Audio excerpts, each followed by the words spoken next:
बहुत समय पहले की बात है। एक विशाल साम्राज्य में एक राजा राज करता था। नाम था स्मरजीत। राजा बलवान था, बुद्धिमान था और उसके राज्य में किसी चीज की कमी नहीं थी। उसके पास सेना थी, दौलत थी, महल था, लेकिन फिर भी वह भीतर से हमेशा खाली महसूस करता था। राजा दिन रात सोचता रहता, मेरे पास सब कुछ है, फिर भी मुझे शांति क्यों नहीं मिलती। लोग मेरी तारीफ करते हैं, लेकिन मैं खुद को क्यों अधूरा महसूस करता हूँ। राजा ने वैद्यों से पूछा, पुजारियों से सलाह ली, ज्योतिषियों की राय ली, लेकिन कोई समाधान नहीं मिला। एक दिन दरबार में एक बूढ़ा साधु आया और बोला, राजन, आपकी समस्या का हल बाहर नहीं, आपके अंदर है। अगर आप सच में खुद को समझना चाहते हैं तो आपको एक यात्रा पर निकलना होगा। बिना राजा के वस्त्र, बिना सैनिकों के। राजा चौंका, बिना सुरक्षा, बिना पहचान के? मैं राजा हूं, साधु। साधु मुस्कुराया, यही तो समस्या है।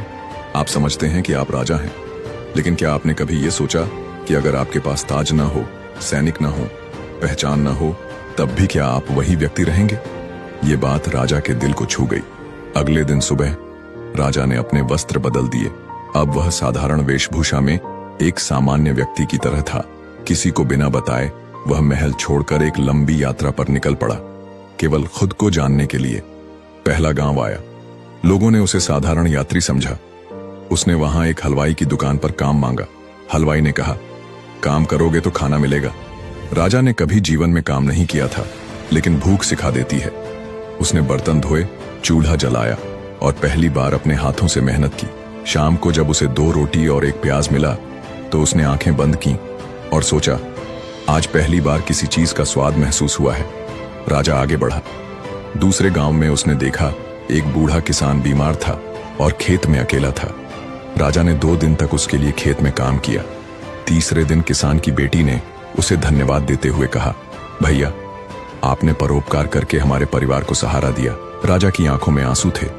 उसे पहली बार एहसास हुआ कि राजा होना सिर्फ शासन करना नहीं, सेवा करना है।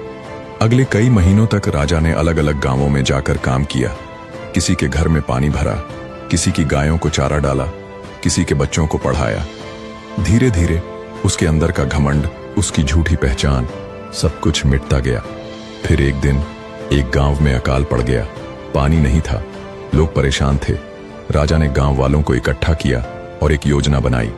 अगर हम सब मिलकर पहाड़ काटकर नहर बनाए तो नदी का पानी गांव तक ला सकते हैं। लोग पहले तो हंसे, ये असंभव है।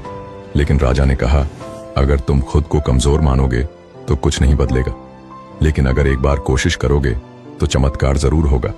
राजा ने खुद फावड़ा उठाया। जब लोगों ने उसे काम करते देखा तो सब उसके साथ जुड़ गए। दिन रात मेहनत हुई और कुछ हफ्तों में नहर बन गई।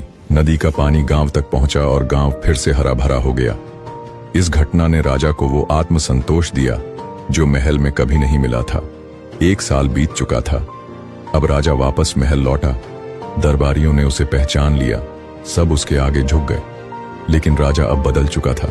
उसने अपना ताज उठाया और बोला, मैंने सीखा है कि असली राजा वही है जो दूसरों के दुख को समझे, जो अपने लोगों के साथ खड़ा हो।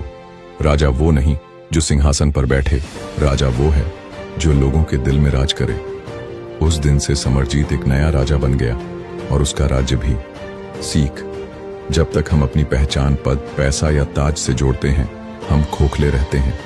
लेकिन जब हम दूसरों के लिए जीना सीखते हैं, तब असली शांति, असली सफलता और असली राज्य मिलता है।